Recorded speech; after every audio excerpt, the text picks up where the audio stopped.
ঈশান এতদিন দাদা আর কুসুমকে বাঁচিয়েছে, কিন্তু আজ নিজের সাজানো সংসারটাই কি ভেঙে যাবে? বাড়িতে অতিথি হয়ে এলো ঈশানের এক কমন ফ্রেন্ড। এসেই ঈশান আর অনুশ্রীর মাঝে তৈরি করল পাহাড় সমান ভুল বোঝাবুঝি। আড়ালে ডেকে ঈশানকে মনে করিয়ে দিল এক মাতাল রাতের কথা। মেয়েটি দাবি করছে সেদিন নেশার ঘোরে তাদের মধ্যে যা হয়েছিল তা সে ভুলতে পারছে না। তবে কি বিয়ের পর ঈশানের এই অতীত অনুশ্রীকে তার থেকে দূরে ঠেলে দেবে? জানতে হলে ভিডিওটি শেষ পর্যন্ত দেখুন। বন্ধুরা, বলে না ঘরের শত্রু বিভীষণ, কিন্তু বাইরের শত্রু যখন ঘরের ভেতরে ঢুকে পড়ে তখন তাকে চিনবে কি করে? আজকের পর্বে দেখা যাবে ঈশানের এক পুরনো বান্ধবী বাড়িতে আসে।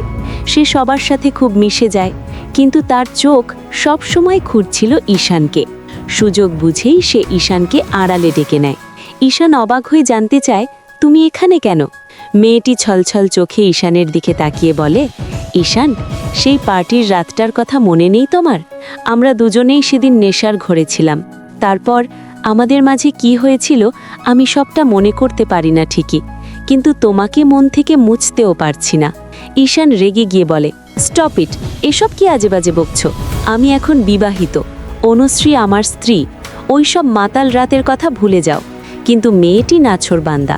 সে বলে, আমি জানি তুমি বিবাহিত, তাই তো এতদিন চুপ ছিলাম, কিন্তু বিশ্বাস করো, তোমাকে ছাড়া আমি আর থাকতে পারছি না। ঠিক এই মুহূর্তেই হয়তো অনুশ্রী তাদের দেখে ফেলে। ঈশানের চোখে মুখে ভয় আর মেয়েটির চোখে নাটকীয় কান্না দেখে অনুশ্রী ভুল বোঝে। সে ভাবে ঈশান হয়তো সত্যিই তার কাছে কিছু লুকোচ্ছে। বন্ধুরা, ঈশান কি পারবে অনুশ্রীর কাছে নিজেকে নির্দোষ প্রমাণ করতে, নাকি ওই এক রাতের মিথ্যে গল্প ঈশানের সংসার শেষ করে দেবে? বন্ধুরা, ঈশান আর অনুশ্রীর এই মিষ্টি সম্পর্ক কি একটা মিথ্যে সন্দেহের কারণে ভেঙে যাবে? আপনারা কি চান? কমেন্ট করে জানান। আর আগামীর ধামাকা আপডেট মিস করতে না চাইলে ভিডিওটিতে একটি লাইক দিয়ে চ্যানেলটি সাবস্ক্রাইব করে রাখুন। দেখা হচ্ছে পরের ভিডিওতে।